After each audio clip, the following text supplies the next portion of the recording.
Que prazer falar com você nesse dia tão especial.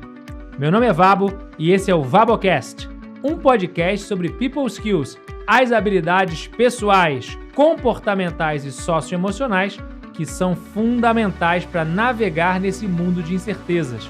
Vamos juntos? Maravilha! Sejam bem-vindos a mais um VaboCast e hoje eu estou com uma convidada especialíssima. Ela é diretora-geral da Endeavor, a maior instituição de apoio ao empreendedorismo global, presente em mais de 40 países, mais de 25 anos de história da Endeavor, e ela está aqui representando essa bela instituição. E mais do que isso, ela é reconhecida pela Forbes como sendo uma das mulheres mais poderosas do Brasil. E pelos últimos 6 anos esteve à frente da Endeavor. Ela é formada em publicidade. Ela tem uma experiência muito bacana liderando essa instituição de alto impacto, com excelentes resultados. Formou o primeiro conselho Endeavor formado pela maioria dos empreendedores. Ela é mãe da Elis, é mãe do Tito que vem por aí. Que honra, que prazer receber aqui Camila Junqueira no VaboCast. Muito obrigada. Estou muito feliz de estar aqui com você. Eu estou ainda mais feliz de poder beber desta fonte de sabedoria. Você que está há 12 anos na Endeavor, há 6 como diretora-geral, encerrando esse ciclo maravilhoso. Então eu quero saber todos esses detalhes. Você sabe que aqui no VaboCast a gente fala sobre pontos de virada. Eu já queria começar te perguntando sobre... Sei que você começou bem cedo a trabalhar na papelaria da sua mãe. Que história foi essa, Camila? Sim, então, estamos aqui num ciclo, né? Fechando, falaremos dele, mas vamos falar lá do comecinho. Minha mãe teve comércio de rua mais de uma vez, inclusive, mas esse primeiro foi uma papelaria lá perto de casa. E com 13 anos eu já comecei as minhas férias eram na papelaria, já... para tirar um troquinho aí, porque é isso, família classe média, nunca faltou, nunca sobrou, estudando em colégio com bolsa, então eu sempre quis ter minha independência, sempre quis ter meu dinheiro que era meu, né, e eu acho que a papelaria foi essa primeira experiência, foi bem transformadora para mim, durou alguns anos. Muito legal. Então, legal desde o começo ali já estando próximo do ambiente, conhecendo, e aí depois você já tinha certeza que você queria fazer publicidade na faculdade ou era uma dúvida? Nenhuma certeza, assim. Eu, diferente de várias pessoas que eu admiro, e acho que uma das coisas que a gente aprende é nos conhecer, né? Saber das nossas limitações, das nossas características. Então, não sou uma pessoa que planeja muito longo prazo, nem médio prazo, nem curto prazo. Agora, com criança, o curto prazo a gente aprendeu, eu e meu marido. Mas não tinha a menor ideia do que eu queria fazer, né? Não fiz muitas reflexões sobre isso. Então, eu prestei muita coisa, prestei administração, prestei jornalismo, prestei publicidade e fui decidir depois que eu tinha passado nas faculdades o que eu queria fazer, e aí me apeteceu ali na época pelo curso, tal, fazer a SPM, e fui bem feliz fazendo a SPM, assim, acho que tem várias questões sobre a publicidade no geral, mas sou uma comunicadora com muito orgulho, tenho vários bons amigos ali daquela época e tenho uma formação, assim, que eu ainda lembro de coisas que eu aprendi nessa fase, assim. Mas eu comecei a estudar muito nova. É difícil você saber o que você quer fazer para sua vida quando você tem 17 anos de idade, assim. Eu admiro muito as pessoas que são assim, mas eu já estava formada com 21. Então, hoje... eu olho pessoas de 21 anos, eu acho elas bem novas e bem imaturas. E é normal. Então, acho que foi um pedaço da minha vida ali, mas certeza mesmo do que eu queria fazer, acho que eu não tenho nem hoje, assim. Então, acredito muito nesse nosso potencial de se reinventar e mudar muito o jeito que a gente encara, o que a gente faz e o que a gente quer fazer a partir das experiências que a gente está vivendo hoje. E é muito cruel mesmo você pensar que uma criança, um jovem de 14, 15, 16 anos, ser obrigado a escolher uma profissão que vai estudar por 4, 5 anos e achar que isso vai ser para o resto dos 80 anos de vida útil que todos nós teremos, no mínimo. Porque tem a previsão até que já nasceu o bebê que vai viver 150 anos, 200. Já pensou, Tito vai nascer, vai viver por 200 anos junto com a Elis. Então, realmente... precisa ter essa adaptabilidade, precisa aprender a aprender e não só achar que as habilidades técnicas aprendidas na faculdade é que eu vou aplicar para sempre. E hoje cada vez mais, né? Eu acho que, bom, meu marido é empreendedor, Mandar um abraço aqui para Leandro Herrera. De uma EdTech, que fala muito sobre isso, sobre você upskilling, reskilling, você tá o tempo inteiro se reinventando, entender que o que você sabe hoje, especialmente agora com Gen AI, etc., não é suficiente, você vai ter que se reinventar o tempo inteiro, então acho que uma das skills mais importantes é você saber como aprender. Perfeito. E você tá o tempo inteiro ali com essa humildade. Os empreendedores mais incríveis que eu conheci, os mais bem-sucedidos, são também os mais humildes. E os que estão sempre em busca de se capacitar, de aprender, de saber das suas limitações. Assim, eu acho que é uma das qualidades mais legais que se tem. Assim. Então, hoje eu acho que uma profissão não te limita. Algumas te limitam mais do que outras, né? Então, você fazer direito, talvez feche um pouquinho. Conheço muitos advogados, passaram pela Endeavor, inclusive. Pois é. Ai, não quero mais trabalhar com direito, vou ali trabalhar com empreendedorismo. E muitos advogados que seguiram outras carreiras depois. Medicina. Então, tem algumas profissões que são um pouco mais limitantes, no sentido de que é muita dedicação ali, né? Mas a maioria é só um início de um campo de conhecimento para você construir depois, né? A publicidade foi isso para mim. Perfeito. Mesmo nessas mais tradicionais, direito, medicina, a própria engenharia, que são as três clássicas aí, entre aspas, mesmo assim, no final, é a própria pessoa que se limita. Dá para a pessoa seguir por um caminho, dá para seguir pelo outro, vai ter umas certos inconformismos, aquelas mosquinhas que vai mordendo a gente. E esse ponto que você comentou do aprender a aprender, da humildade, é chave. Eu digo que eu, como professor, não sou capaz de ensinar algo a alguém que acha que já sabe tudo. Sabe tudo, a xícara está cheia, já era. E, normalmente, a capacidade de fazer perguntas muito mais importante do que sair encontrando as respostas. Então, sem dúvida, a professora Marci Alborrer diz para a gente que nós vamos ter, em média, de 4 a 8 carreiras na nossa vida. 4 a 8 carreiras, não é cargo, é carreira. Então, a gente vai ficar trocando de uma carreira para outra, muitas vezes até em paralelo, e isso a gente tem que estar aberto para poder perceber. E aí, falando sobre a carreira de publicidade, como boa parte dos profissionais formados nessa área, vai trabalhar nas agências. E com você, não foi diferente. Como foi sua experiência nas agências? Então, é engraçado, porque eu até fiz vários programas de trainee, porque você tem dois caminhos, né? Ou você vai trabalhar no marketing de uma grande corporação naquela época, né? Gente, estamos falando de 20 anos atrás, mais ou menos. Camila parece jovem e é jovem. Então, ou você vai trabalhar na época, né? Você ia para uma carreira de trainee numa multinacional, etc. Ou você ia para uma agência de publicidade. Eu até fiz muitas entrevistas em programa de trainee e não passei nenhuma. Eu falei, gente, tem alguma coisa errada comigo. Com o programa de trainee. Ou com o programa de trainee também. Vocês, programa de trainee. Mas depois, quando eu fui começar entrevistas em agências de publicidade, eu fiz algumas e eu passei em todas. Né? Então, aí você vê que é um pouco de perfil também ali.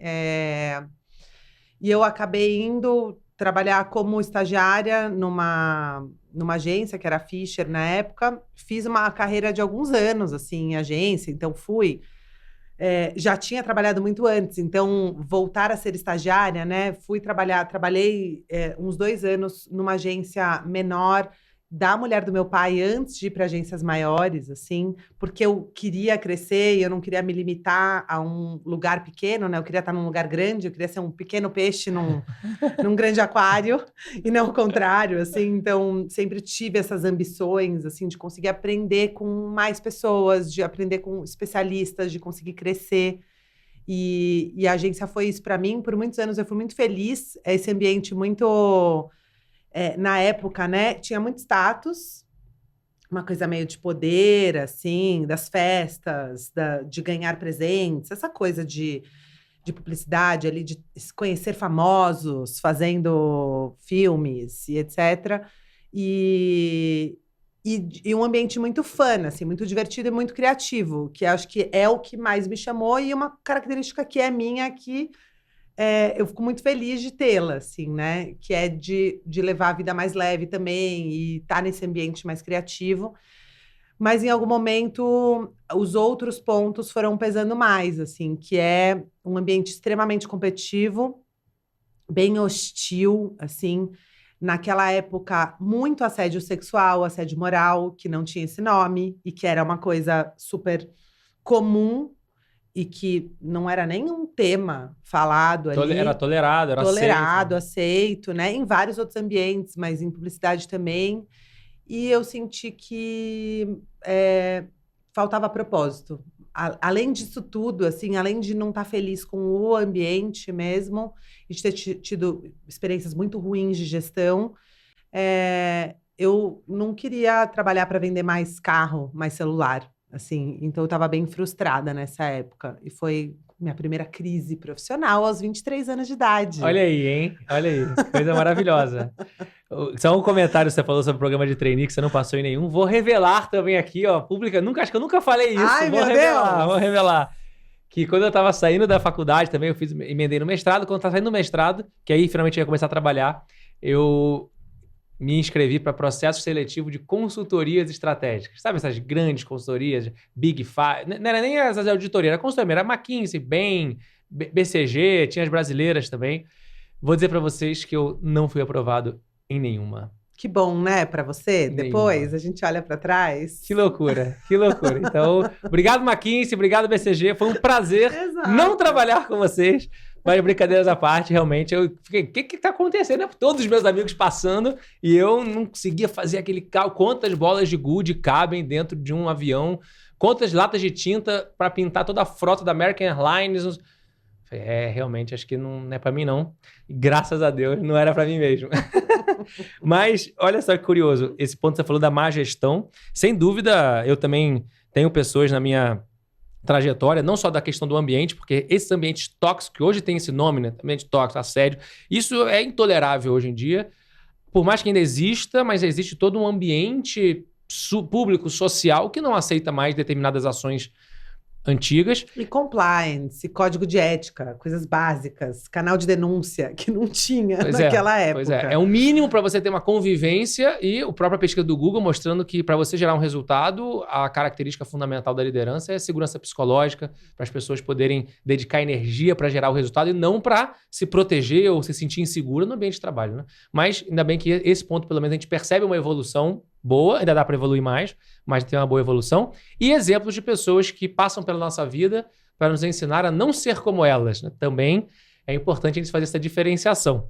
Mas eu olho aqui o seu currículo e não vejo você trabalhando mais numa agência de publicidade, porque chegou a crise existencial. Conta pra gente como foi esse ponto de virada na sua vida. Eu falo que eu fiquei o suficiente em agência, para mim ter uma segurança financeira sempre foi um tema, pela minha formação, assim, né? Por como eu cresci e tal. Então, quando eu achava que eu já estava num lugar bom, que eu tinha uma rede de relacionamento e contatos, eu falei, bom, agora é a hora que eu posso arriscar, fazer outras coisas, porque eu tenho para onde voltar. Então, eu tenho para quem ligar, tenho pessoas que me conhecem, que me admiram como profissional e que vão me ajudar a conseguir um emprego se esse outro caminho não der certo. Então, eu falo que a publicidade sempre foi o meu plano D, né? Não era nem o plano B, era... Mas estava ali no bolso, porque se eu precisasse, eu já tinha construído uma trajetória de alguns anos que me dava alguma rede ali de apoio. Então, acho que isso é uma coisa importante para mim, que era um pouquinho mais avessa a riscos naquele momento, né? Se jogar de cabeça. Mas eu decidi que era hora de... Né, eu tinha meu único bem, que era um Cliozinho 1.0. Saudoso Clio. Saudoso Clio, não tinha dinheiro no banco, mas tinha esse bem que eu vendi para conseguir fazer uma viagem. Então, a ideia era fazer uma viagem internacional. A princípio, ir para Europa, trabalhar com marketing na Europa. Eu falei, nossa, eu estou indo fazer a mesma coisa que eu faço aqui, só que em outro país. E não é isso que eu quero. Eu quero, de fato, me reinventar como profissional. Explorar um pouco o que é esse propósito que vai me realizar. Né? Como pessoa, eu já sabia que a publicidade dificilmente seria por conta das minhas experiências. E acabei que, enfim, fazendo de uma história longa curta, indo para a Índia. Para a Índia! Beleza. Que legal. A princípio, passar 2 meses, era um programa de 4 meses para trabalhar numa organização do terceiro setor, de educação de crianças nos slums ali da Índia, em Uttar Pradesh, perto de Agra, que é onde fica o Taj Mahal. famoso Taj Mahal. Estive lá, incrível, incrível. É um lugar incrível mesmo. Então eu estava ali entre Agra e Varanasi, foram 2 lugares muito marcantes para mim que eu conheci logo nas minhas primeiras experiências. Mas acabou que a Índia virou uma outra coisa para mim, assim, era quase como se eu já soubesse de saída que ir para trabalhar nessa ONG era uma desculpa para eu poder ir. E ir com um pouquinho mais de segurança, porque as pessoas falavam, gente, que corajosa, nossa, você indo. Eu não me sentia corajosa, assim, né? Eu não sentia que eu estava vencendo um grande medo, assim, né? Porque tem aquela famosa frase, né? A coragem não é a ausência de medo, é você triunfar sobre ele. Eu não sentia esse medo, assim, né? Então não tinha coragem para mim. Então as pessoas me falavam, eu não entendia. E aí, quando eu cheguei lá, eu entendi. Foi a primeira vez que eu senti medo real, assim, e foi um sentimento importante para uma menina muito prepotente, segura de si, autoconfiante, de 23 anos, que nunca tinha sentido medo de verdade, assim. Então, foi um sentimento bem transformador para mim. De chegar sem mala, minha mala extraviou, eu fiquei 30 dias sem minha mala. 30 dias. Sem nada, né? Então, eu, de fato, fui... eu vou para praticar o desapego, eu tava começando a praticar yoga, sou praticante de yoga há 20 anos.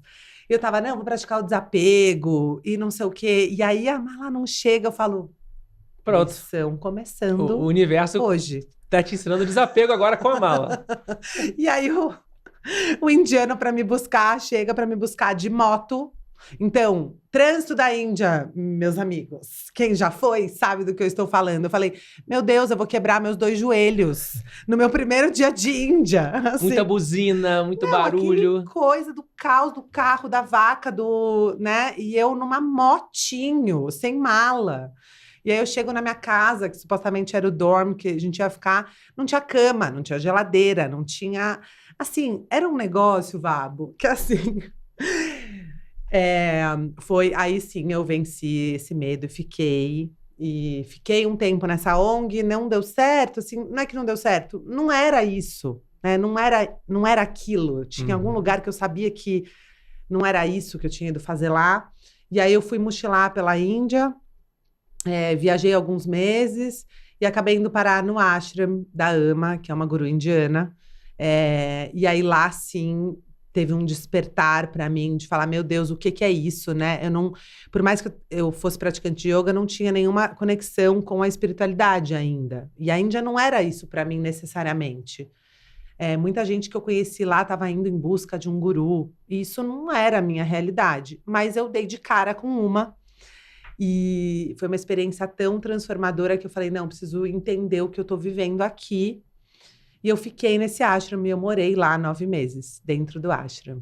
Então, essa foi meu grande ponto de virada, talvez o primeiro grande ponto de virada da minha vida. Eram 4 meses na ONG de educação, viraram... 1 ano e meio de Índia, né? Mais ou menos. Meu pai falava, você não vai voltar, porque é isso, né? R$7 por dia no ashram. Assim, não gastava, né? Não era sobre isso, assim. Sim. Mas, enfim, em algum momento eu voltei. E posso falar da volta. Não sei se você quer saber alguma coisa da Índia, senão eu já posso falar da volta. Porque a Índia é um capítulo grande. O Vabocast é um oferecimento da Gup, a HR Tech líder no Brasil. Veja na descrição desse episódio condições especiais para você também se tornar um cliente Gup e transformar a sua gestão de pessoas. Como que foram esses 9 meses? O que você pode contar para a gente da sua rotina lá? Quais são os principais aprendizados desses 9 meses em que você desviou da sua rota original, dos 4 meses do trabalho na ONG de educação para crianças, e classifica como sendo um ponto de virada, um despertar, porque tem muitas pessoas que praticam, principalmente no Ocidente, no Brasil, no Ocidente, o yoga muito mais associado a posturas. Estou fazendo um exercício físico. Mas quando você estuda um pouco mais, você vê que a questão física é apenas um elemento do yoga, que tem um elemento muito maior do que isso, que é esse lado mais de você se conectar consigo mesmo, se conectar com a energia, com o universo, com a vida, com Deus. Aí cada um dá o nome que achar que faz sentido. Como foram esses 9 meses? E é muito completo, né? Porque você vai conhecendo a medicina tradicional indiana, que é o Ayurveda, ou Bhakti Yoga, que é esse yoga devocional, que fala muito sobre devoção e entrega.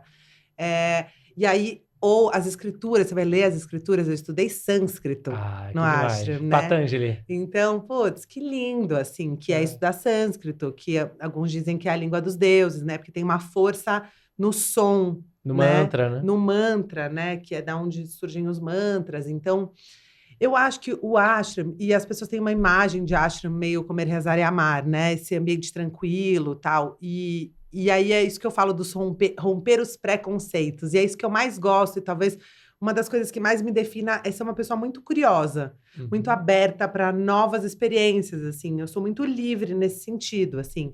E para você se abrir de fato para uma nova experiência, você tem que se abrir muito sem preconceitos. Senão você não vive a experiência, senão você vive a sua imagem daquela experiência, né? E a Índia é um pouco isso. Tem muita gente que volta da Índia e fala: Nossa, eu odiei a Índia, meu Deus, ai, essa pobreza, não sei o que. Eu falo, gente, você mora onde? O Alimentação. Brasil é um dos lugares mais desiguais, assim. E se você não consegue sair desse lugar, mas é óbvio, eu passei os meus primeiros 30 dias de Índia em choque. Então, eu só pude viver tudo isso porque eu fiquei muito tempo, né? Porque eu consegui me entregar por muito tempo, que felizmente eu estava num momento de vida que me permitia fazer uma história longa. Então, E a alimentação, se adaptou bem? isso é um primeiro ponto, assim. Eu acho que eu parei de comer carne, já queria parar, então eu tive um pouquinho de anemia lá, logo nesses primeiros meses, assim. Essa adaptação foi um pouco dura, mas eu conheci um médico ayurvédico que me salvou dessa anemia, com xaropes. Mas eu acho que um dos principais aprendizados da Índia no geral, e acho que do ashram também, foi primeiro essa abertura, assim. E esse ashram especificamente é um ashram que te faz questionar os seus preconceitos do que é um ashram, né? Então, é um lugar que nasceu em volta dessa vila indiana que a Ama nasceu, que é essa guru. Mas é um lugar que hoje tem mais de 2.000 residentes, então é uma cidade, tem prédio. Tem várias pessoas morando e várias pessoas de todos os lugares do mundo. Então, me impressionou muito, eu acho que isso foi uma das coisas que me fez ficar lá tanto tempo, que eu aprendi muito, tinha desde finlandês até chileno, japonês, morando lá, então era um caldeirão cultural muito rico, assim, primeira coisa. E a segunda, tinha uma biblioteca gigante lá, então eu falei, eu vou entender o que é isso que eu estou vivendo, que eu estou sentindo, você sente um monte de coisa, você fala, mas calma, eu não consigo entender com o meu cérebro. Então, eu vou entender. Eu vou ler todos os livros, porque é o que a gente faz no Ocidente, mentais. Eu falei, beleza, vou ler. Li todos. De autobiografia de um yogi, a escrituras, a Bhagavad Gita, os livros dos próprios mestres espirituais, da Ama, que tem vários. Enfim, mergulhei ali em leitura até entender que... E aí tem uma frase muito legal sobre isso, que é na Índia, sempre o sânscrito, né? Na Índia tem uma palavra que é o oposto de ignorância. Então, ignorância se chama jhana. Ou ajhana, eu acho que é ignorância. A vidya, né? Ajhana é ignorância, jhana é o conhecimento. Perfeito. Que vem o conhecimento passado, o conhecimento escrito, o conhecimento... E aí, que um é o oposto do outro, obviamente, e aí tem o Vijnana, que é a sabedoria, que é o oposto do conhecimento. Porque, para nós ocidentais, a gente precisa passar pelo conhecimento para chegar na sabedoria. Para vários indianos, não, eles pulam, né? Com a meditação, com a presença, com outros caminhos, também se pode chegar na sabedoria. Para a gente aprendeu que é estudando, que é mergulhando... Cabeção, entendeu? E eu sou cabeçuda também, então... Mas foi isso, foi um dos aprendizados de... Opa, talvez tenha outros jeitos, outras sabedorias possíveis, que não só a que eu entendo por sabedoria, por conhecimento, por inteligência, digamos assim, né? Tem outras inteligências possíveis que são tão ricas quanto o jeito que eu enxergo como inteligência. Que é, de novo, um aprendizado de humildade, de não se colocar como superior a alguém que talvez tenha menos conhecimento, tenha menos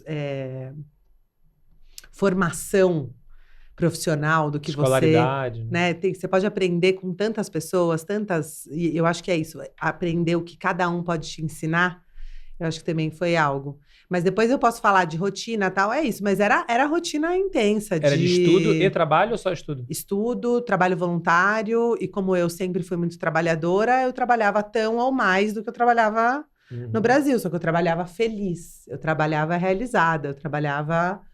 E acho que esse foi um primeiro despertar de, opa, trabalho é isso. Trabalho é realizar algo concreto no mundo que você se orgulha, assim, não é ganhar dinheiro.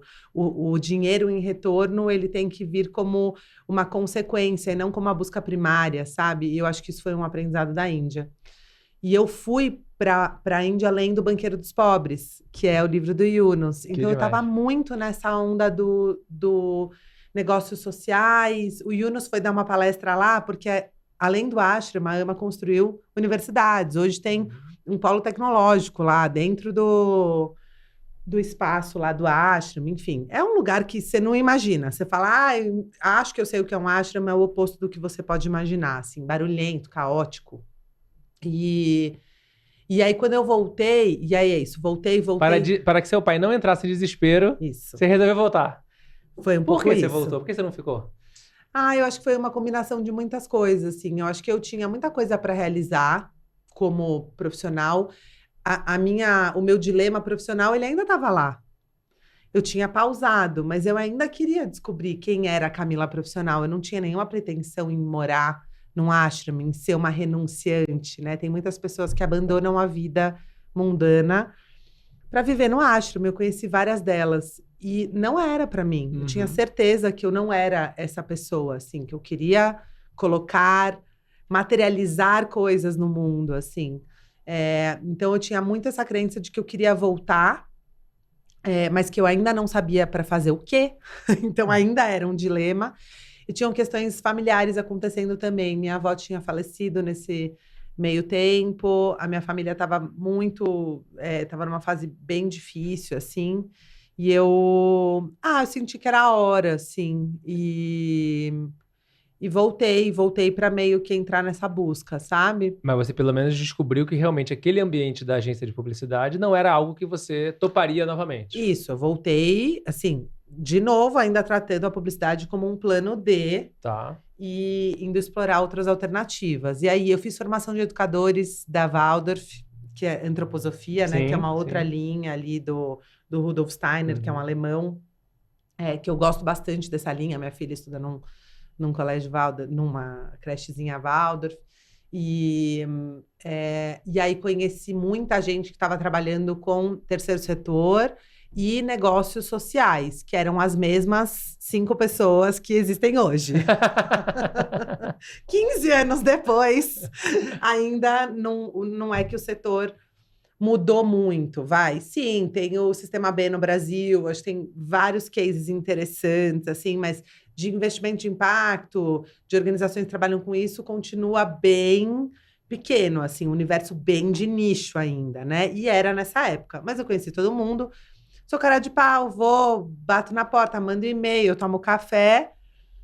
E não tinha nada para mim ali, assim, mas fui conhecendo pessoas incríveis. A gente criou um grupo ali que chamava Os Mudamundos, que existe até hoje ali, e pessoas muito incríveis, como a Fernanda Calói, enfim, uma galera muito legal, e dentre elas a Marcela Monteiro de Barros, que é uma das pessoas que mais conhece pessoas que eu conheço, e ela estava na Endeavor.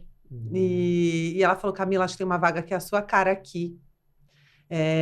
Uma vaga para trabalhar com empreendedores de impacto na base da pirâmide, para tocar esse projeto e tal. Ela que te apresentou a Endeavor, então? Ela que me apresentou a Endeavor. Ela estava lá, e aí eu fui nem sabia o que era Endeavor. Nessa época, a Endeavor não era conhecida, a gente está falando de 2011, 2012. Então, a Endeavor não tinha a marca que tem hoje no Brasil. E aí era dentro do INSPER. E aí eu não entendi nada, porque eu cheguei no INSPER e eu falei, mas calma, mas... E aí bugou toda a minha cabeça, e aí a minha primeira entrevista foi com o Juliano Seabra, que foi diretor da Endeavor por muitos anos depois, né? E eu toquei a Endeavor ali, liderei a Endeavor com ele, né? Fui liderança ali por muitos anos com ele. E a gente teve um quebra-pau na entrevista. Foi ótimo, porque essa coisa de entrevista, que você fala, como se portar em entrevista? Cara, como se portar em entrevista? Falando quem você é, quais são suas convicções, por que você tá lá, assim, não adianta ficar floreando, criando uma imagem de uma pessoa que você não é, porque ela vai aparecer. A conta vai chegar. Vai chegar, não adianta, assim, você querer ser o que o outro quer que você seja, né? Para um relacionamento, para uma entrevista. Sim, você tem que encontrar sua tribo, assim, e cultura é isso, né? Cultura começa no recrutamento. Então, eu fui muito genuína ali de busca por propósito, de toda a trajetória, etc.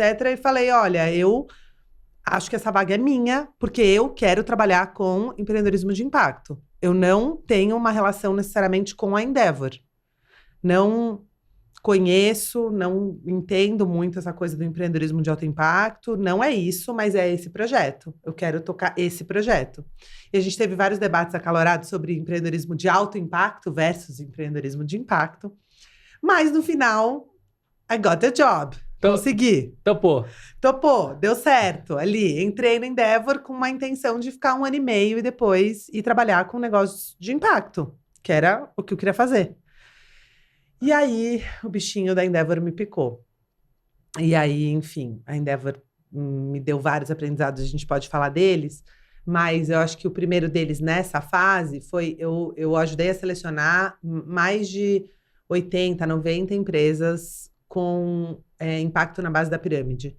E todos eles empreendedores e empreendedoras incríveis, com muita intenção de gerar impacto real no mundo, mas poucos deles com a estrutura para conseguir fazer esse impacto ser significativo. Então, a intenção, sem a capacidade técnica, sem o diferencial competitivo, sem um mercado que seja grande o suficiente, sem vários outros elementos que fazem um negócio de alto impacto, ela não é nada. E isso foi um aprendizado muito vivido ali do projeto e que me fez admirar muito empreendedores de alto crescimento, empreendedores de alto impacto, e entender que, tinha algo ali, que talvez eu poderia unir um pouco mais essa visão e ajudar a transmitir um pouco dessas crenças de legado, que no final é isso, né? Não é só sobre impacto econômico, sobre crescer, sobre gerar emprego, gerar renda, mas o que mais você faz pelo país, né?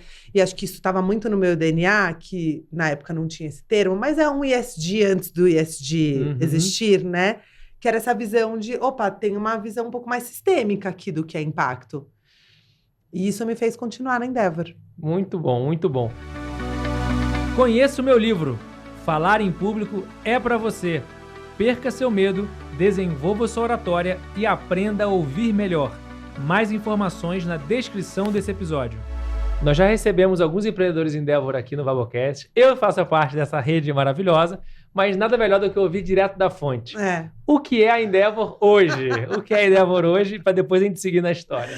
Boa. A Endeavor é a principal organização de apoio a empreendedores de alto impacto do mundo, assim. Então, essa crença, o que são empreendedores de alto impacto? Empreendedores que não só crescem, mas fazem outros crescerem, né? Então, tem uma intenção e uma capacidade de criar empresas de altíssimo crescimento, mas também tem na sua cultura, no seu DNA, o give back, que é devolver para a sociedade. Então, no final, essas pessoas, em todos os mais de 40 países que a Endeavor tem atuação, são as principais lideranças do ecossistema empreendedor em cada região. Elas estão lá ajudando a criar os principais cases de inovação e de autocrescimento de empresas, mas também disponibilizando tempo em mentorias, disponibilizando recurso financeiro, investindo e apoiando várias outras iniciativas para ajudar a fomentar o ecossistema naquela região. Assim. Então, em resumo, a Endeavor é isso. E queria que você falasse da mentoria, o poder da mentoria, que é a matéria-prima da atuação da Endeavor, conectar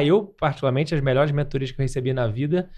Se eu quisesse contratar a mentoria, não estavam disponíveis. Então, aquelas pessoas que você tem um acesso por fazer parte dessa rede.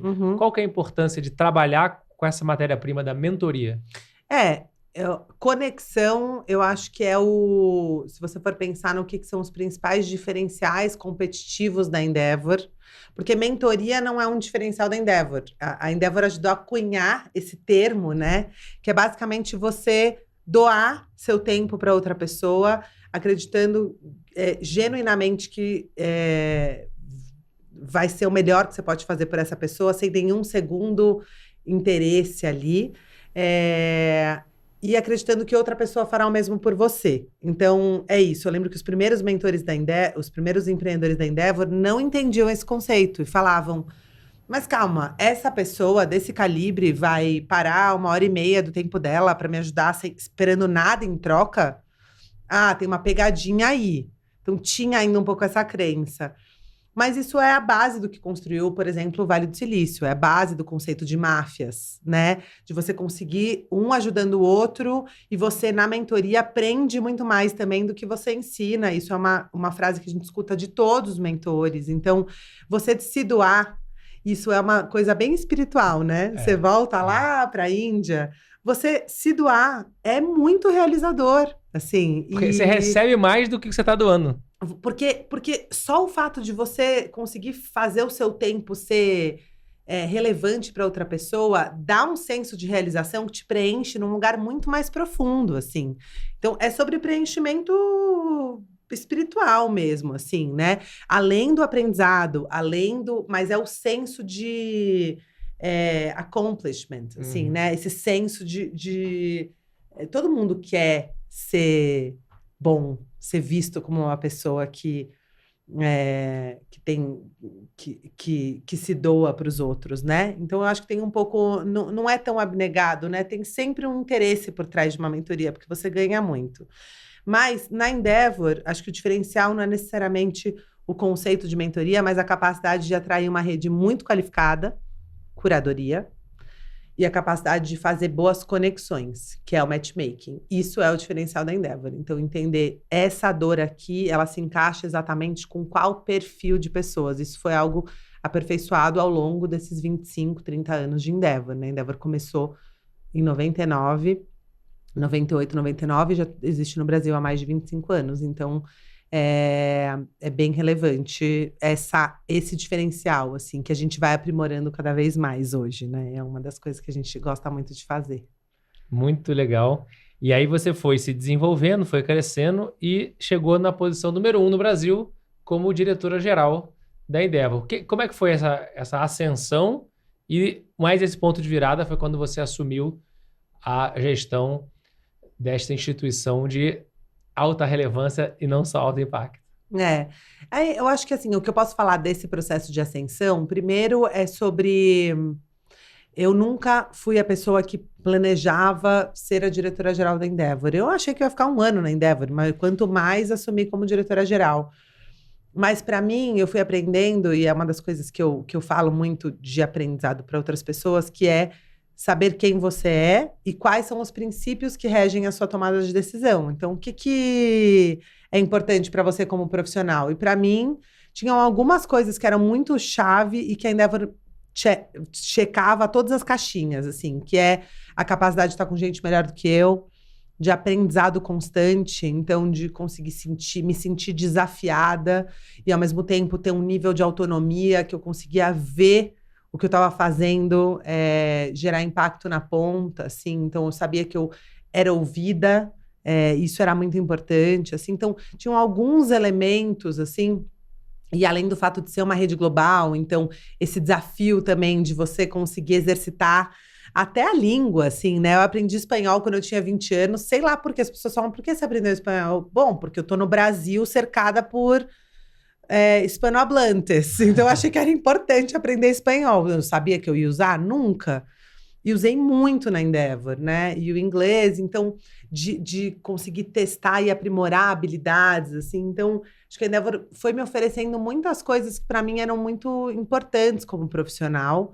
A própria qualidade do que é uma mentoria, né? De ter pessoas muito melhores do que eu, que dão o tempo para me ajudar no meu desafio pessoal, assim. Usei muito a Endeavor, uso até hoje nesse ponto. Então, E uma outra coisa que foi não fugir da comunicação, né? Eu sou uma comunicadora, assim, não teve jeito, assim. Então, naturalmente, a gente cresce como profissional identificando problemas. É um pouco a base de um empreendedor, né? Mas numa carreira executiva também. Como você cresce? Você cresce resolvendo problemas, resolvendo desafios, identificando desafios, se propondo a solucionar e solucionando eles muito bem.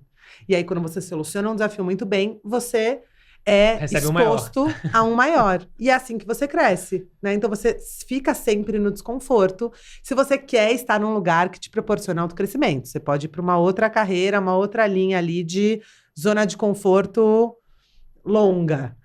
Não é a Endeavor e não é a maior parte dos ambientes profissionais que a gente lida na Endeavor, dos empreendedores de autocrescimento, né, das Scale-Ups.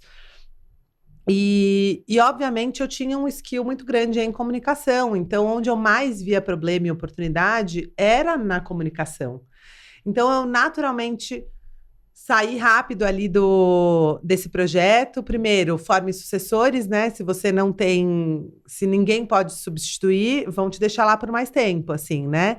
Então, eu rapidamente coloquei uma pessoa que eu gostava muito para tocar o programa. Eu falei, eu posso ser coach dela, mas eu quero fazer outras coisas. E aí, fui crescendo em comunicação na Endeavor, fui ajudando a solucionar várias questões de comunicação, ajudando a Endeavor, a marca da Endeavor a ser mais conhecida, os eventos e PR e etc. Então, os estudos e conseguir dar voz para esses estudos. Então, acabei que fui por muitos anos desenvolvendo um pouco essa habilidade como comunicadora, até chegar num momento que existiu essa oportunidade de me tornar, de concorrer para a vaga de diretora-geral. E aí foi uma reflexão de, e aí, é isso?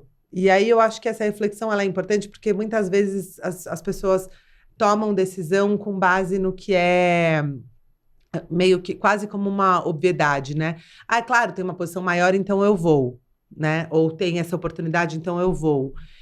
E eu sempre fui a pessoa que reflete antes de fazer, assim, porque se eu vou fazer direito, eu vou me entregar muito para aquilo, né? Então, foi um momento de reflexão de eu tenho algo a aprender, eu tenho algo a ensinar, a colocar aqui para essa organização, que legado eu quero deixar.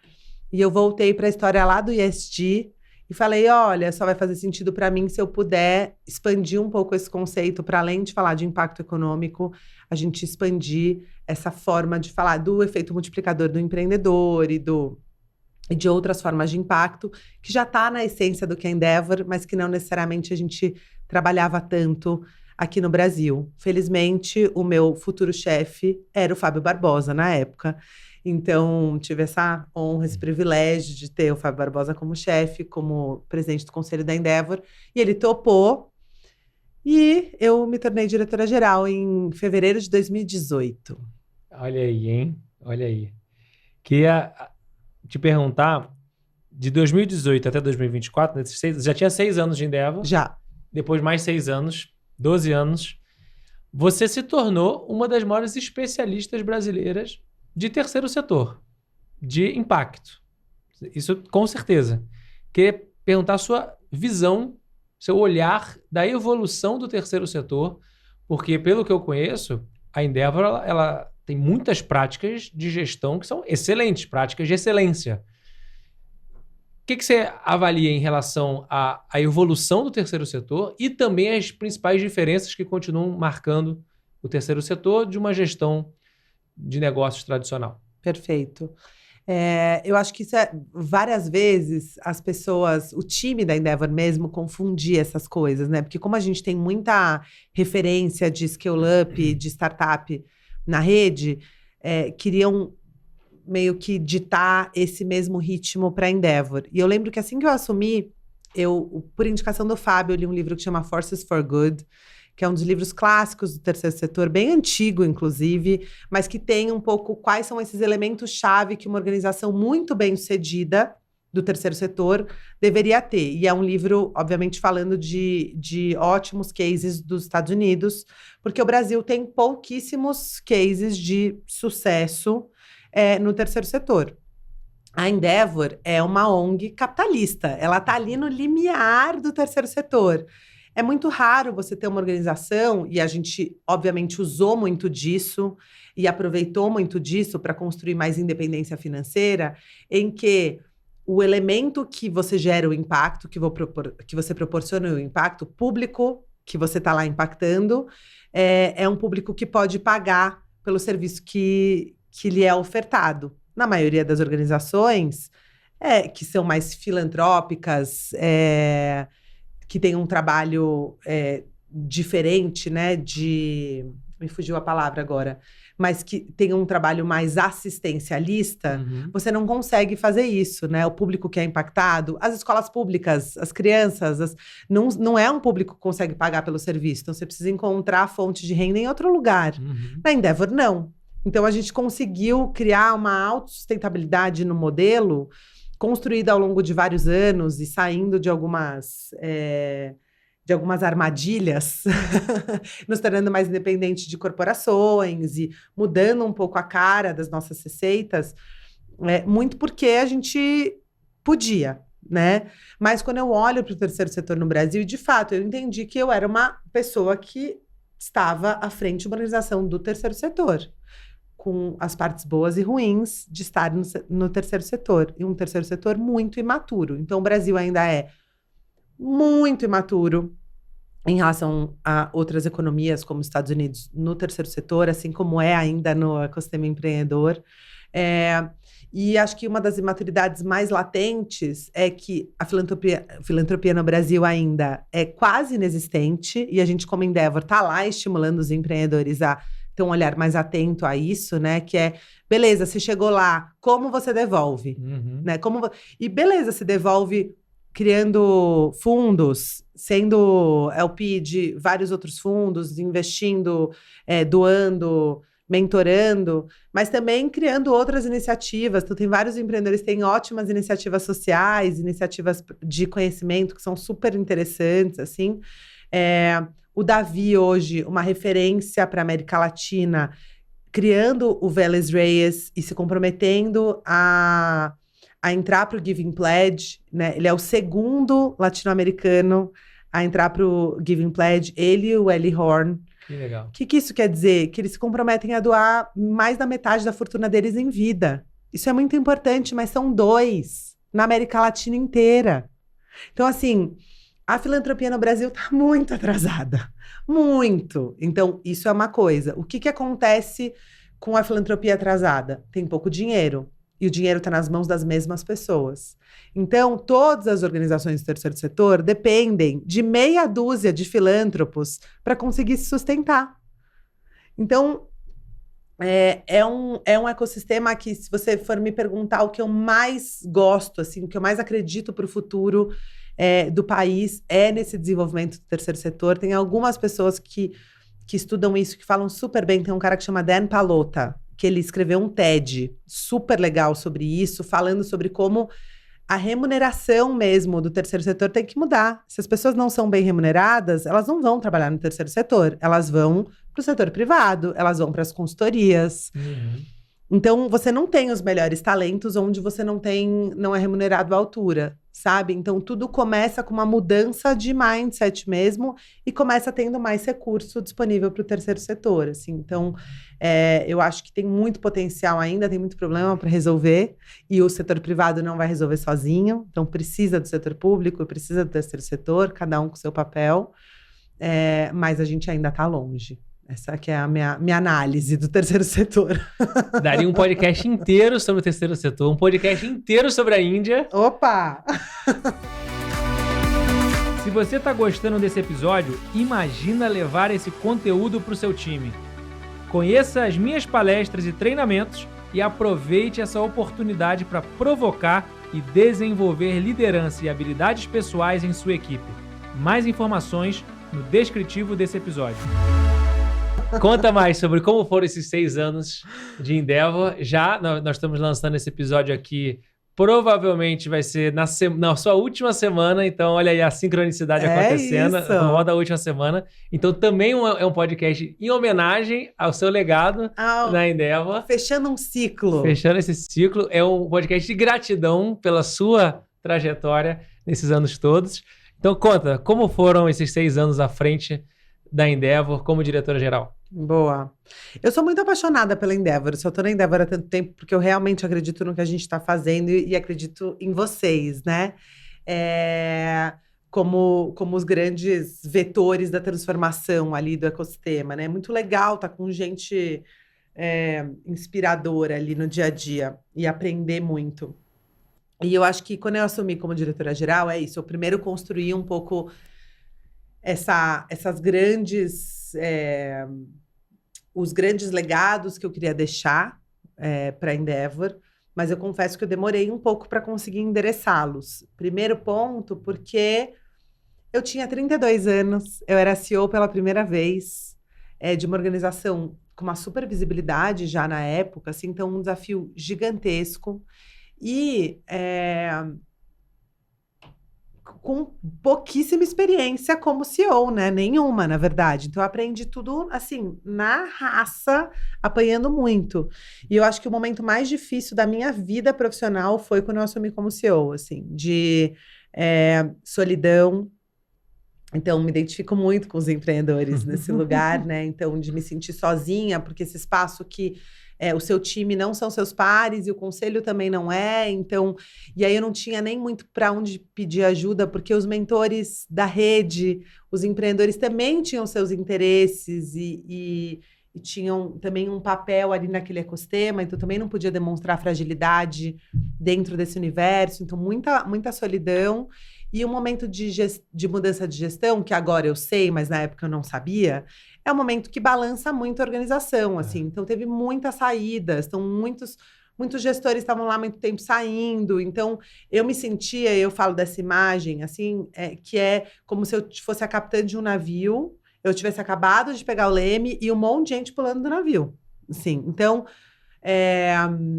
síndrome da impostora, assim, pegando pesado, assim. E tive várias crises. Eu não tive nada de saúde mental muito séria, assim, infelizmente, isso não me pegou.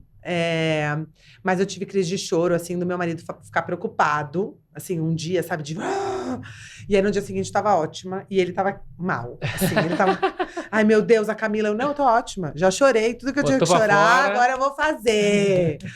E aí, mas fui buscar ajuda, coach, mentoria, terapia, todo o combo ali de saúde física, mental, espiritual, né? Eu tenho a espiritualidade como um pilar de força, que por mais que eu não medite todo dia, eu tenho épocas que eu não sou mais tão ativa, tá dentro de mim, assim, como um lugar muito firme, assim, um pilar muito consolidado, então, que me dá um pouco de segurança.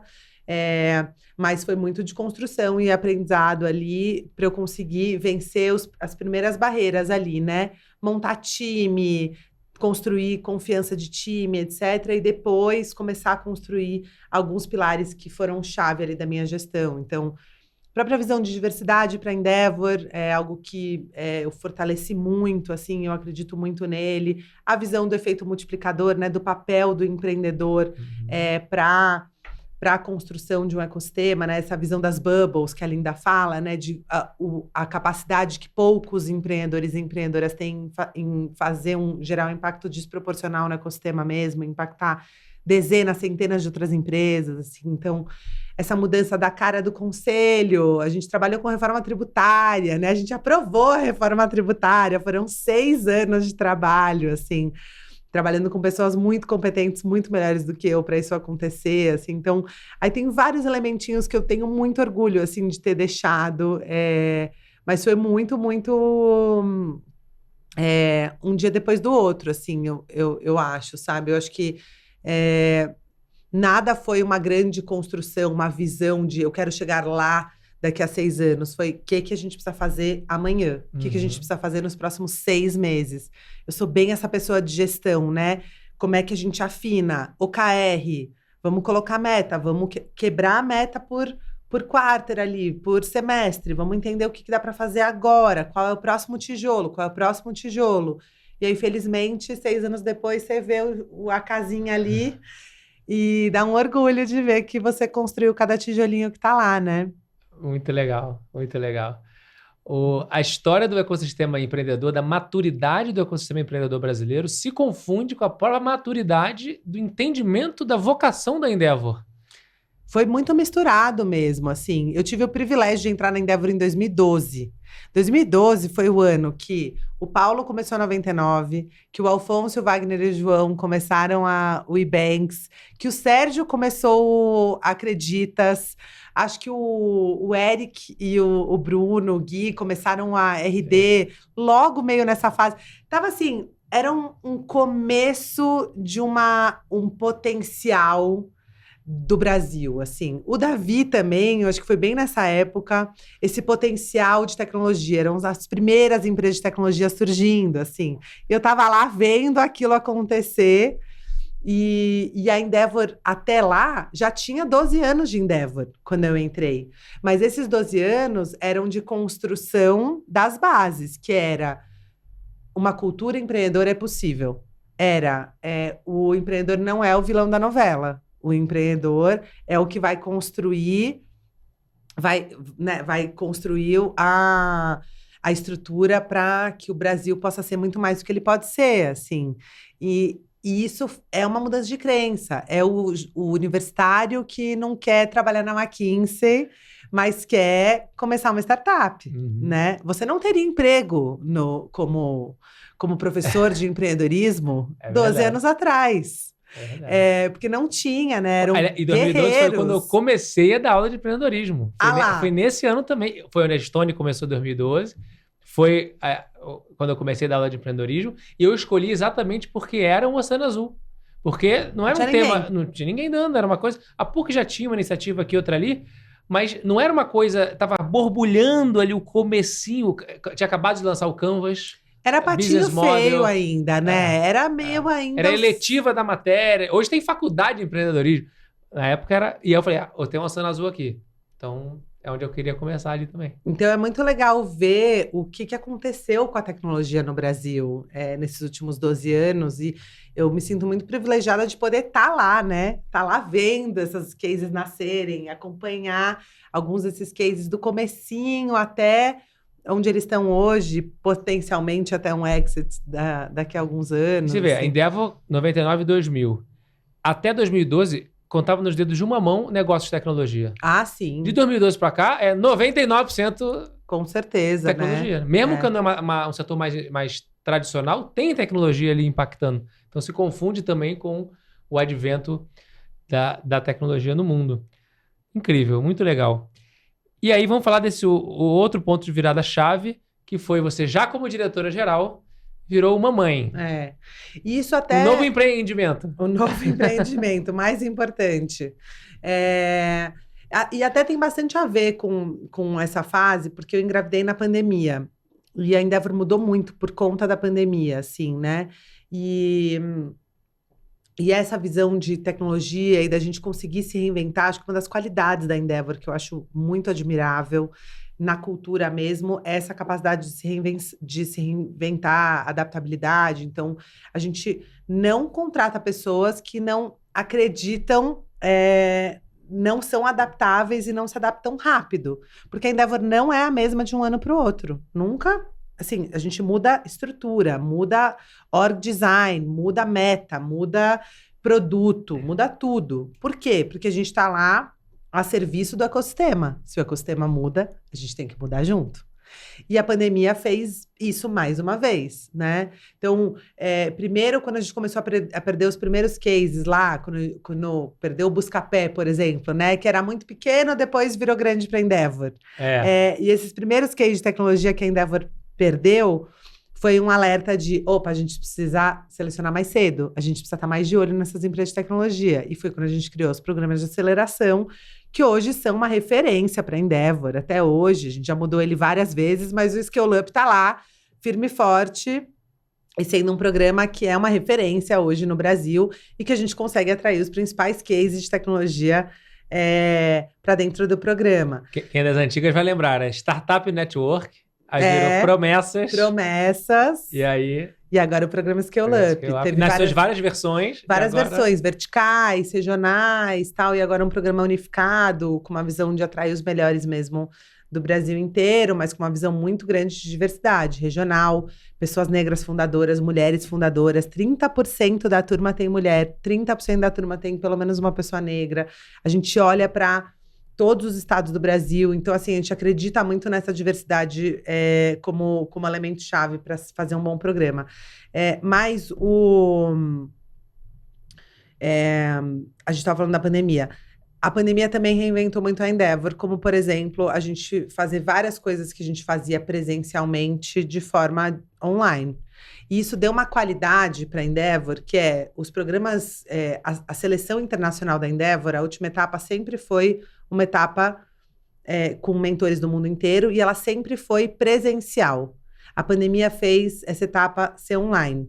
O que aconteceu? Sim, você perde um pouco da Endeavor Magic, como a Linda, que a fundadora gosta de dizer, mas, por outro lado, você ganha muito em qualidade dos mentores, porque aquele mentor, Martin Scobari, que ia em 1 por ano com muito esforço, de repente consegue fazer 3, 4 painéis internacionais por ano, porque ao invés de ser 4, 5 dias da vida dele, são 10 horas. Ele consegue se organizar para 10 horas, ele consegue se preparar para fazer as entrevistas e fazer isso em 10 horas, porque ele sabe o benefício que tem para ele também, como mentor, estar num evento como esse. Então, a qualidade dos painelistas subiu exponencialmente, a agilidade, a gente passou de 3, 4, 5, 6, 7 painéis por ano para ter 1 por mês. Então, mais empreendedores entrando para a rede, com mais qualidade. Então, várias transformações que aconteceram aqui também no Brasil. E nessa loucura toda, eu decidi engravidar. Porque é isso também, eu já tinha 35 anos, né? E aí, para vocês, mulheres que estão nos ouvindo, cada um tem a sua história com maternidade, né? Tem umas que falam, ai, foi de surpresa, de repente eu tava grávida. Tem outras que falam, putz, quando eu decidi ter, eu tentei por muitos anos e não consegui. E, enfim, não tem timing ideal. Mas, felizmente, para mim, a gente foi postergando, foi uma decisão muito grande em casal, de tipo, agora não, quando a gente já queria. Quando eu tinha uns 32, o Leandro falou, vamos, e aí eu virei diretora-geral, falei, agora não, eu não vou passar por isso, assim, eu vou viver intensamente essa experiência, eu vou me dedicar intensamente a ela. Se eu fizer as duas coisas junto, eu não vou fazer as duas coisas bem feito. E aí eu acabei engravidando ali perto do meu aniversário de 35 anos. E deu muito certo, assim, no final a pandemia me fez poder ficar mais tempo com a minha filha. Então, foi uma transformação, porque eu acho que eu me tornei uma profissional mais consciente. E eu acho que isso é um benefício que a maternidade nos traz, assim. É isso que a gente fala de diversidade no ambiente de trabalho. A importância dela é justamente porque você tem pessoas com experiências diversas que vão trazer bagagens diversas, né? E você não sabe o que você não sabe, né? Então, você precisa passar por isso para saber. E aí tem um livro, um dos livros que eu mais gosto, que é o Lean In, da Sheryl Sandberg. Ela conta essa história logo no comecinho do livro de quando ela engravidou e, de repente, não tinha vaga para gestante. Ela teve que andar muito tempo para chegar no trabalho, porque não tinha vaga. E ela chegou lá bufando pro Mark Zuckerberg, do tipo, não tem vaga para gestante, é um absurdo, não sei o que. Ele, tá ótimo, cria. E aí ela deu um choque nela do tipo, nossa, como foi fácil. Quantas mulheres não andaram centenas de metros sem falar nada, grávidas, com o pé inchado, para eu estar aqui numa posição de liderança e conseguir mudar isso. Ela só conseguiu mudar isso porque ela viveu aquilo, porque ela percebeu e porque ela conseguiu empatizar com algo que ela nem sabia que existia, assim. Então, essa importância da liderança diversa, ela está nesse lugar. Porque não é por falta de empatia pelas grávidas. Ela simplesmente não teve acesso a essa informação antes e não podia fazer nada a respeito. E, de repente, quando ela viveu aquilo, ela falou, não, isso está errado, tem que mudar. E eu acho que essa é a beleza de ser uma mãe líder. Assim, ser uma grávida líder, saber as limitações da gestação, poder falar disso com as mulheres ali e falar, olha, você não controla os primeiros 3 meses, pode dar tudo certo, pode dar tudo errado, você pode ficar o dia inteiro vomitando, e aí, não vai ser uma excelente profissional. Assim, não tem como, assim, você conseguir criar esse espaço, abrir esse espaço de conversa, sabe? E as mulheres ficarem menos intimidadas com isso, assim. Mas eu fui uma líder por muitos anos não mãe e muito pouco empática em relação a mães, assim. Então, acho que isso é uma das grandes transformações da Camila, líder, mãe, assim, né? Um pouco mais de entendimento, assim. E eu acho que uma segunda, só para falar de outra, nenhum problema é grande bastante, né? Um pouco mais de serenidade, de... perspectiva, né? Perspectiva, isso não é menos paixão, eu continuo apaixonada pelo que eu faço, continuo sendo uma profissional muito entregue, mas é mais difícil me abalar, assim, eu acho que a perspectiva, ela traz não, isso não é um problema grande bastante, problema grande bastante se minha filha ficar doente, se acontecer alguma coisa séria com ela, isso aqui é um problema que a gente consegue resolver, sabe, então, acho que perspectiva é tudo nessa vida, né, então, acho que me ajudou muito também. Muito legal. Eu digo que eu ser pai, agora que eu estou há 1 ano e meio sendo pai, aliás, uma coisa importante.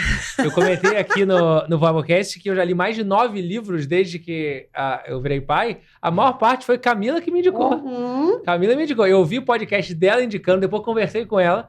Então, ó, indico vários. Boas indicações. Indico vários livros de... Publicamente dizendo, ó, boas indicações da Camila. Então, ser pai é a segunda experiência mais extraordinária, porque eu posso ter o maior grau de empatia do mundo. Estou no ápice da empatia. Eu vou estar 1 degrau a menos do que vivenciar o fato de gerir, de parir, de cuidar e de ser mãe. Então, posso estar com a maior empatia do mundo, mas mesmo assim, é claro, vou tentar buscar esse caminho da empatia máxima.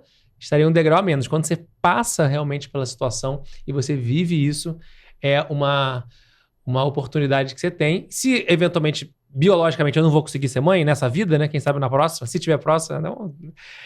Com certeza, tentar buscar esse olhar é algo que nos amadurece. Essa casca que a gente vai criando, que você comentou aqui da perspectiva, da serenidade, é uma maturidade, você entender que existem experiências que você vai passando. A arrogância que eu tinha quando eu tinha lá 19, 18 anos, estava na empresa júnior, depois era impressionante como eu achava que era o dono do mundo e tal, e hoje, cada vez mais, você citou também dos mentores mais experientes, que vão percebendo que não sabem muita coisa ainda. E eu acho que ainda tem um longo caminho para poder me desenvolver nesse entendimento, nessa serenidade, nessa maturidade. Mas por isso que a pergunta de pai, de mãe, de filhos, a importância que traz, porque a Letícia, claramente, ela é a minha maior professora de People Skills. Ela é meu maior desafio de liderança. E antes de eu querer liderar meus alunos, meus liderados na empresa, eu poder ser esse exemplo de líder de qual ser humano que eu quero ser para poder... E não vai ser o que eu vou falar, vai ser o que eu vou fazer. Sim, e não adianta você achar que é intuitivo, sabe? Porque eu sinto que às vezes fica essa coisa da maternidade intuitiva ou da parentalidade, né? Ser muito intuitiva. Não, é um campo de conhecimento gigante que tem estudos gigantescos que você precisa se preparar. Como você se prepara como profissional. Por que você não vai se preparar para ser pai e mãe? É o maior desafio da sua vida. Você lê 1 milhão de livros para o trabalho, não lê 1 milhão de livros para educar um filho, sabe? Eu acho... Isso foi uma coisa que me abriu muito a cabeça, assim, não, tenho que estar preparado, tenho que falar com pessoas, tenho que fazer mentoria, tenho que fazer tudo o que eu faço para o trabalho, para esse outro trabalho gigantesco da minha vida, que é ser mãe. Assim, e me preparar muito para ele, né? Desde o parto até a amamentação, até esses primeiros anos de vida e depois a educação, que acho que é um dos maiores desafios da nossa vida, né? Então, um campo novo de conhecimento gigantesco se abre e ele não se fecha, porque isso, ele vai durar. Essa é a única certeza, é que esse campo aí a gente vai continuar explorando por muitos anos, né? Muitos anos. Não posso concordar mais.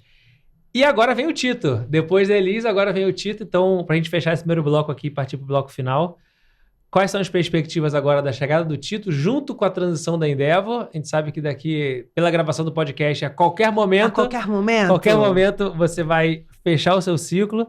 Quais Sim. são as perspectivas aí de próximos passos?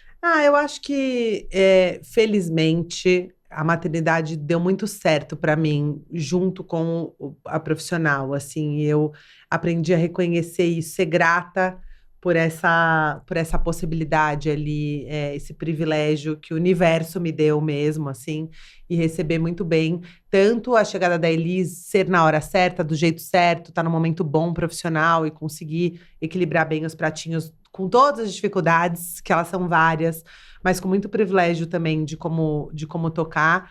E aqui a mesma coisa, assim, a Endeavor tem mandatos, então eu já estava 2 anos além do meu mandato, né? A gente já tinha combinado com o conselho uma prorrogação.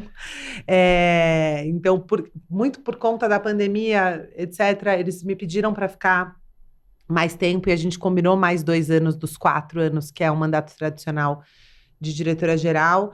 E estava chegando no fim e eu achei que, putz, se eu conseguisse casar com um segundo filho e não ter que assumir um desafio e depois entrar de licença maternidade no meio de um outro desafio profissional, tal, que seria um bom tempo de respiro, assim, e deu, assim, tão certo que é até assustador, assim, porque exatamente no prazo que a gente combinou da minha saída é quando o Tito está previsto para nascer, assim, que é dia 2 de outubro. E aí a gente está desde o ano passado, tá mais de 1 ano conversando sobre sucessão, com um desafio meu mesmo de buscar o sucessor perfeito ali para a Endeavor, que é muito desafiador, e eu ouvindo com muita, né, me sentindo muito honrada dos empreendedores. Vai ser muito difícil de substituir. Obrigada, gente. Mas assim, ninguém é insubstituível nessa vida, né? E que bom. E para a Endeavor é importante a renovação.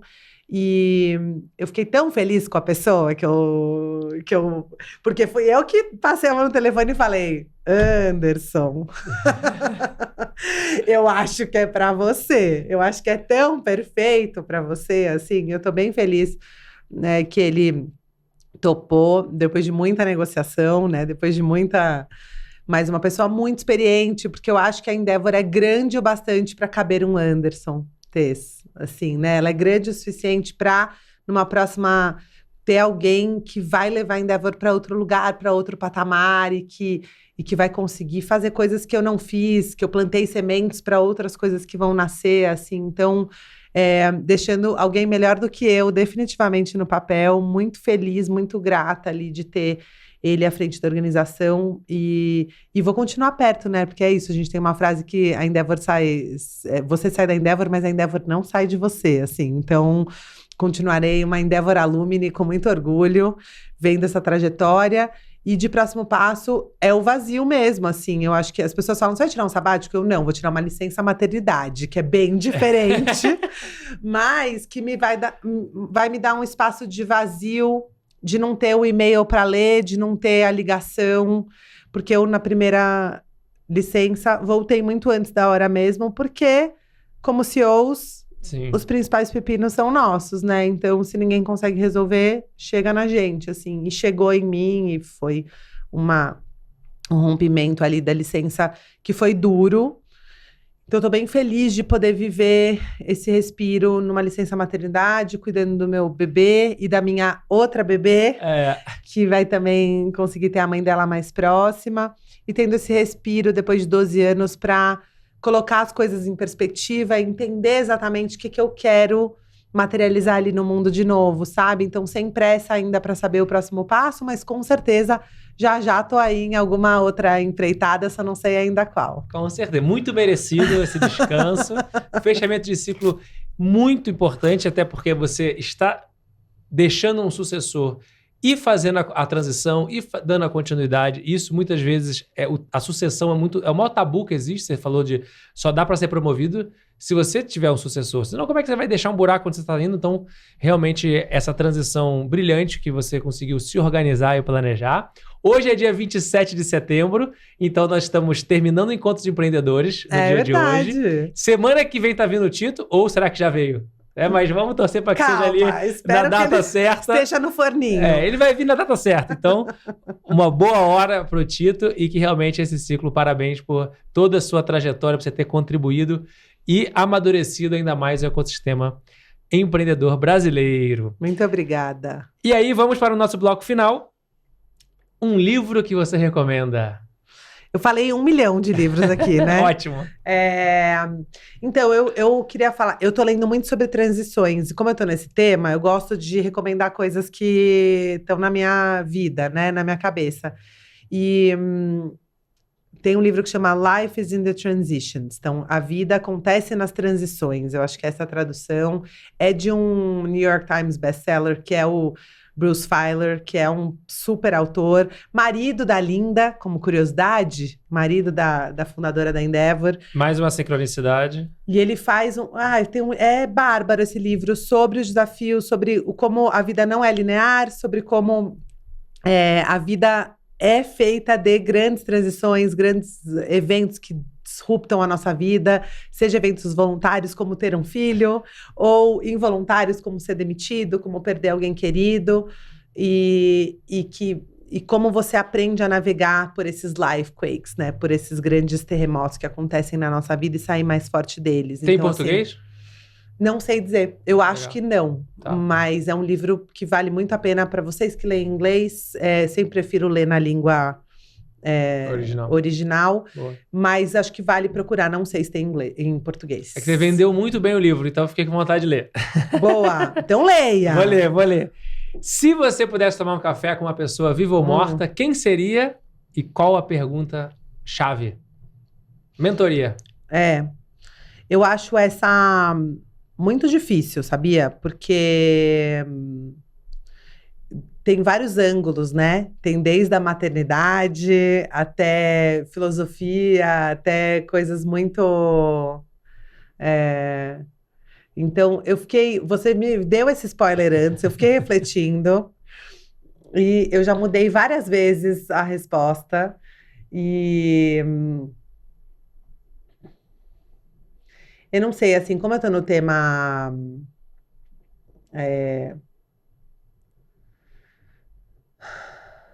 não sei, eu queria escolher uma mulher para falar também de maternidade, que isso é um tema, né? Então, mas tem uma pessoa que eu sou muito fã, inclusive eu sou muito fã de autobiografias, já falando sobre isso. E não biografias, autobiografias, né? Que é a pessoa falando sobre a vida dela. Legal. E tem um livro que me marcou muito, que é o Long Walk to Freedom, que é do Mandela. Adoro.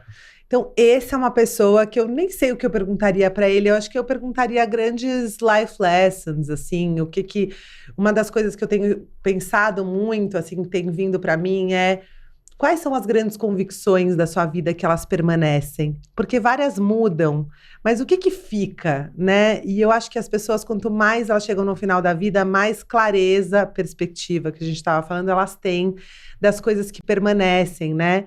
Não dos eventos que vão te mudando ali, porque a gente vai mudando, mas o que ficou ali, que são as grandes cornerstones ali, nas grandes pilares que definem o seu caráter, os seus princípios, eu acho que eu perguntaria isso para ele. Muito bom, um dos meus livros prediletos também. Ai, tão lindo esse livro. Recomendo muito. Uma aula de resiliência. Demais, demais. Sabe que eu tenho uma planilha com todos os livros que eu já li na vida. Uau! E esse é nota 10. Tá no top 10 esse? Tá. Com certeza tá. Muito bom. Você dá nota pros livros na planilha? Nota pros livros. Não, manda essa planilha aí, Vabo. Como assim? Tem essa planilha aí, eu revelo aqui só entre nós aqui, porque o pessoal fica um pouco meio freak, assim. Ai, meu Deus, qual é a minha nota do meu livro, né? Calma, mas... Todos os livros que eu li na vida tem a nota. E alguns KPIs ali. Mas critérios para as notas. Muito bom. Se você pudesse escolher uma frase para colocar no outdoor para o mundo inteiro ver, que frase seria essa?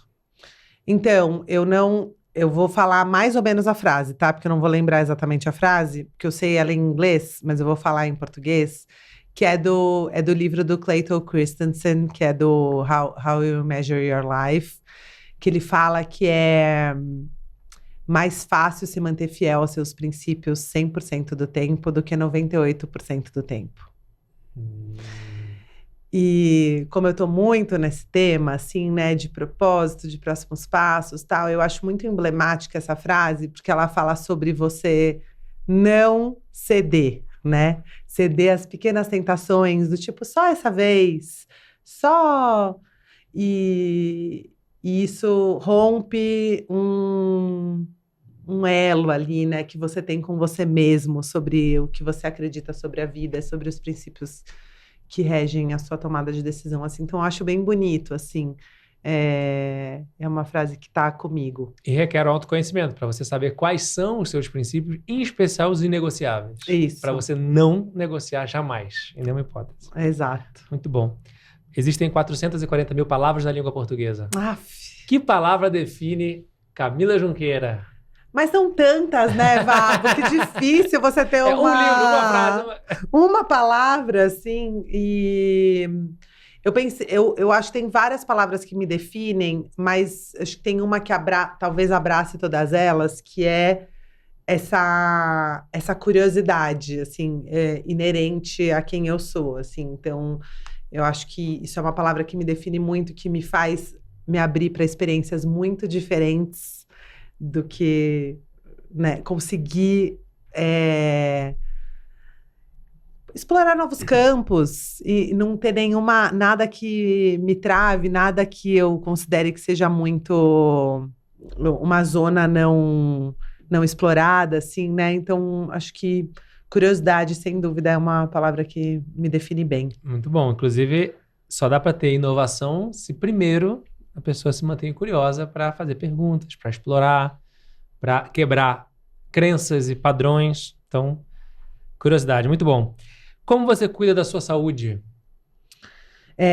De várias formas, eu sou muito inconstante e eu também acredito que a vida é um pouco isso, né? Inconsistência, inconstância. Ninguém é consistente 100% do tempo, ninguém é constante. Então, meio que isso é quem eu sou e tudo bem. Mas tem elementos que fazem parte do meu cuidar da saúde. O primeiro é essa espiritualidade, então meditação, yoga, qualquer campo ali que me faça cuidar do espírito, digamos assim, né? Ou da consciência, assim, que me faça estar presente, porque eu acredito que meditação, yoga, para mim, me traz a presença, que é o que esportistas de alta performance buscam de outro jeito, né? Mas ainda assim é a presença que tá lá. Sim. Então, acho que isso é um campo bem importante. Exercício físico também vario bastante, a yoga já é esse lugar, mas eu nado, eu faço bike. Agora, grávida, tô mais no pilates e na natação leve do que qualquer... E na yoga sempre, mas do que qualquer outra coisa. Mas, assim, no geral, exercícios físicos, caminhadas. Tô fazendo longas caminhadas. Agora, eu e meu marido, a gente sai pra conversar, às vezes, fazendo uma caminhada no bairro, assim. É muito bom. E tem essa dupla qualidade, né? A qualidade do exercício e a qualidade da presença e da troca com o seu parceiro, que muitas vezes se perde, né? A gente acabou de fazer 10 anos de casados. Parabéns. Assim, e mais um presente que a Endeavor me trouxe. A gente tá 12 anos juntos, que a gente se conheceu na Endeavor.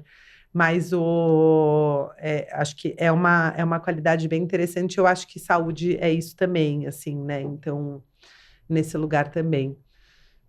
Inclusive, saiu um estudo recente da Endeavor falando sobre a importância da saúde mental. Você comentou que os CEOs estão na solidão e isso acaba, muitas vezes, repercutindo num problema grave de algum transtorno mental. Então, é importante também a Endeavor levantar essa bandeira. Com certeza, com certeza. Acho que é um assunto bem pouco falado, né? A gente fala que, você quebra um braço, você tem um problema no fígado, ninguém questiona, assim. Mas o mental, ele ainda é esse mundo muito desconhecido, com muito tabu, assim. Então, você aceitar que você não tá bem já é um passo difícil para as pessoas, assim, né? De como que você... Então, ter uma rede de apoio muito forte, eu acho que é um jeito de cuidar bem da saúde, porque às vezes você não vai saber se sua saúde está em ordem, mas alguém vai dizer para você, sabe? Parece que você não tá bem, acho que você podia buscar ajuda, acho que por isso que eu acredito muito nessa parceria ali, como casal mesmo, família, assim, de ter pessoas muito próximas que gostam muito de você, muito perto de você, para te ajudar a manter a sua saúde, né? Física, Total, mental, total. espiritual. Então, a mensagem para você que está nos assistindo, se você tem qualquer tipo de situação que você poderia e deveria pedir ajuda, peça. Peça ajuda. Depois a gente vai ver se é ansiedade, se é burnout, qual é o nome técnico disso. Mas você está sentindo que precisa pedir ajuda, peça sim. Reconheça primeiro, né? Eu não tô bem. Isso. Eu não sei exatamente o que é, mas eu não tô bem. Eu não sei se é físico, se é mental, se é espiritual, mas assim, o reconhecimento, né, e a aceitação de que eu não tô bem, assim, eu acho que é um primeiro passo tão importante. Perfeito, perfeito. E o que é sucesso para você?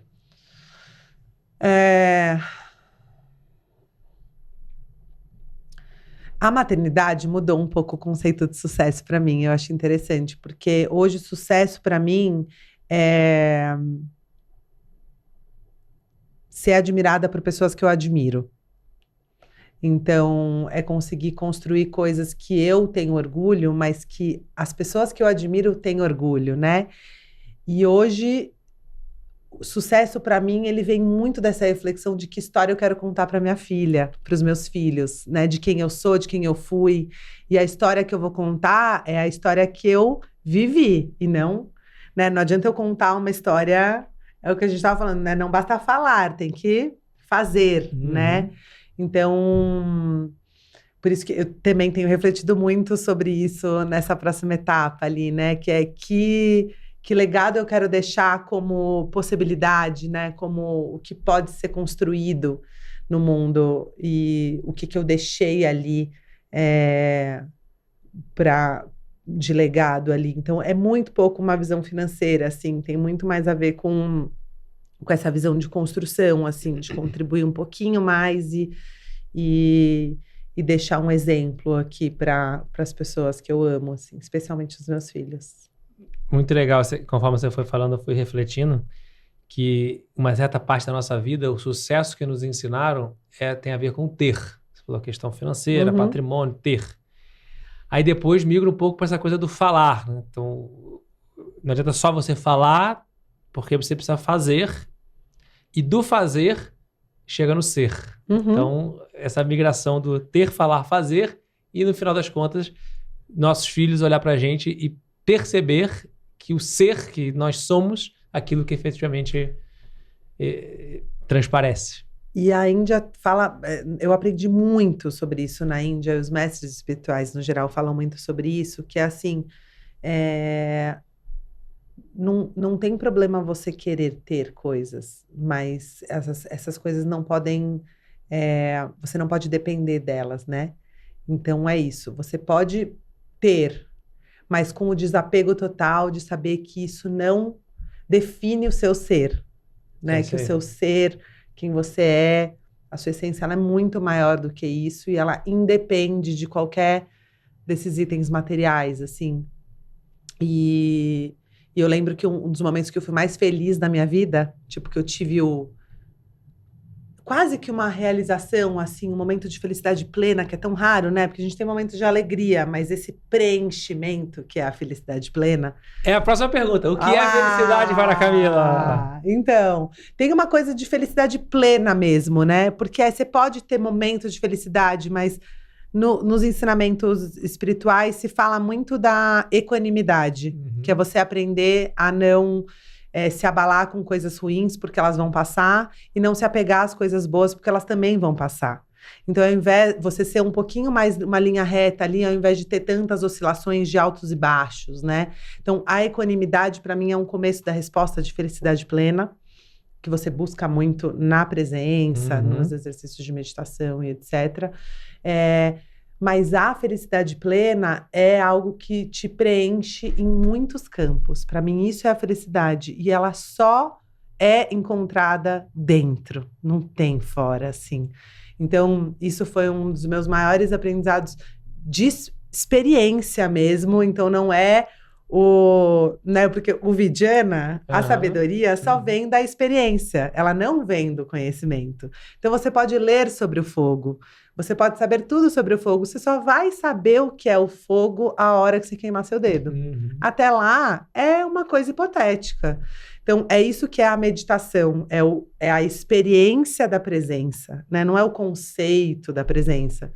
Então, a felicidade plena, ela vem dessa experiência, assim, foi na Índia que eu tive um pouco, um glimpse ali, um pequeno lampejo do que é essa felicidade, e foi quando eu não tinha nada, assim, eu tinha um monte de roupa suja, um mochilão, sem dinheiro na conta, e eu nunca fui tão feliz, assim, e aí eu consegui dissociar essas duas coisas, o ter do ser, né? Foi muito... Eu carrego isso comigo, independente de eu adorar conforto, hotel de luxo. Com certeza, você não é renunciante. Né? Isso. Você só não pode se identificar Exatamente. que aquilo é a verdadeira felicidade. É muito legal esse conceito do dentro, né? Ou seja, a quantidade de sabedoria que você trouxe pra gente aqui no Vabocast. Outro autor que eu sei que você gosta também, que é o Eckhart Tolle. Ele diz que o despertar espiritual começa quando você entende que você não é seus pensamentos. Isso. Porque até dentro de você, que é algo que supostamente está dentro de você, que é os seus pensamentos, não é o que vai trazer felicidade. Muito menos fora. Muito menos essas ilusões que nós vivemos, nos identificando, nos apegando. É tudo ferramenta. A gente deve utilizar o dinheiro. O dinheiro é ótimo, tem que ganhar dinheiro, maravilha. Você só não pode se identificar com o dinheiro, com o diploma, com o sobrenome, com o patrimônio, com os 15 helicópteros que você tem. E sabia que com um empreendedor é bem isso, assim, porque é muito natural que um empreendedor se identifique com a empresa. É difícil essa dissociação. O fracasso da empresa é o seu fracasso, assim, né? É muito pessoal. Mas assim. Não é. Eu tenho um empreendedor em casa, hein?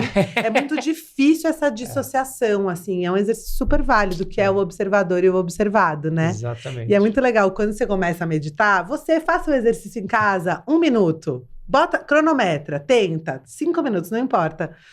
Você vê uma pessoa falando e você aqui. Você consegue naturalmente falar, opa, calma, tem 2 elementos aqui coexistindo. Tem um observador e um observado. Tem um blá, blá, blá. E um é um, outro é outro. E um é um, outro é outro.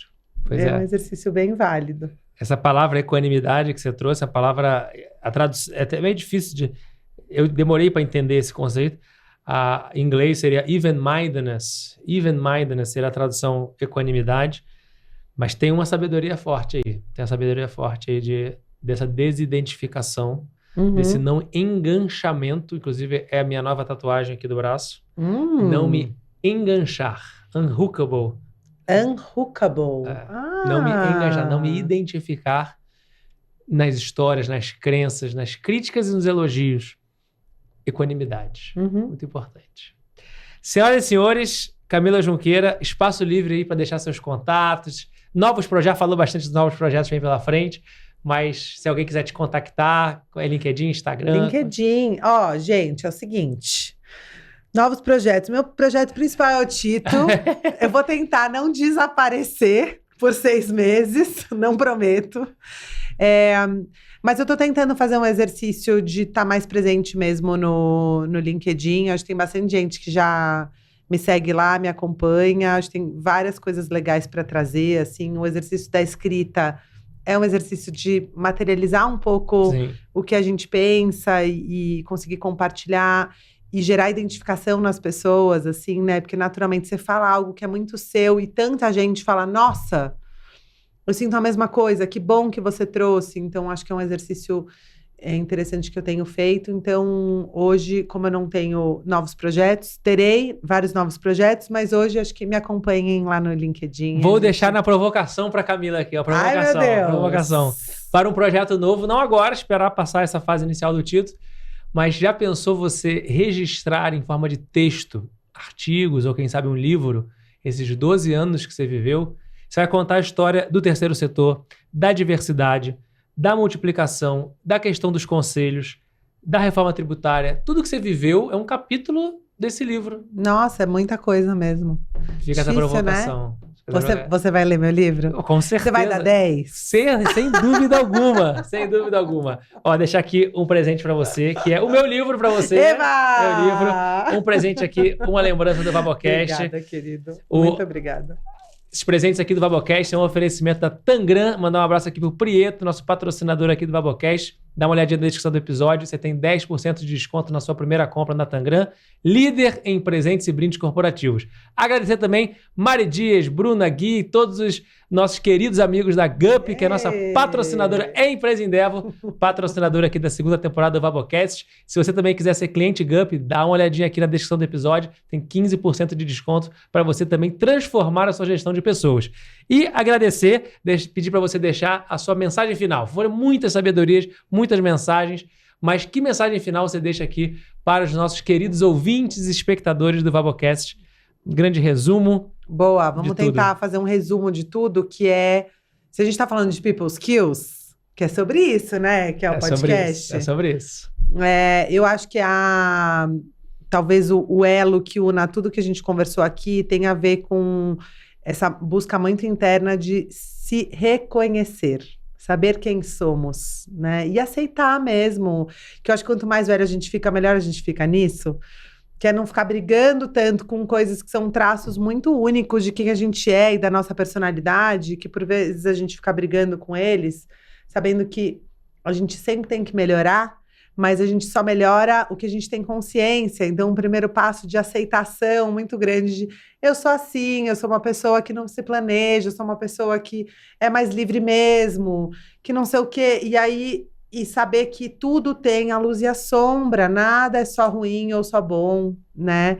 Todas as nossas características têm um lado muito positivo e tem um lado muito difícil, assim, eles vêm juntos normalmente. Então, acho que qualquer exercício, e aí qualquer mesmo, porque tem 1000 linhas, caminhos, coach, terapia, 1000 formas de buscar isso, mas qualquer exercício para explorar um pouco mais quem você é genuinamente, para mim, acho que foi parte da minha grande transformação. Começou lá com a minha primeira terapia com 16 anos de idade e que segue até hoje, assim, acho que só me abriu para várias outras possibilidades, porque eu fui construindo esse senso de identidade próprio aqui, que vai mudando, obviamente, mas que tem uma essenciazinha que está sempre lá, né? Então, acho que deixo como última mensagem esse processo. Senhoras e senhores, Camila Junqueira no Vabocast! Uma aula, páginas e páginas de anotações. Eu aprendi muito, como sempre que eu estou com ela.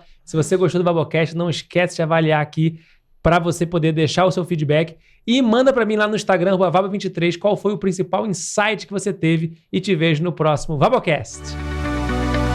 O Vabocast é um oferecimento da GUP, a HR Tech líder do Brasil. Não se esqueça de avaliar o episódio, compartilhar com seus amigos e me seguir no Instagram, @Vabo23.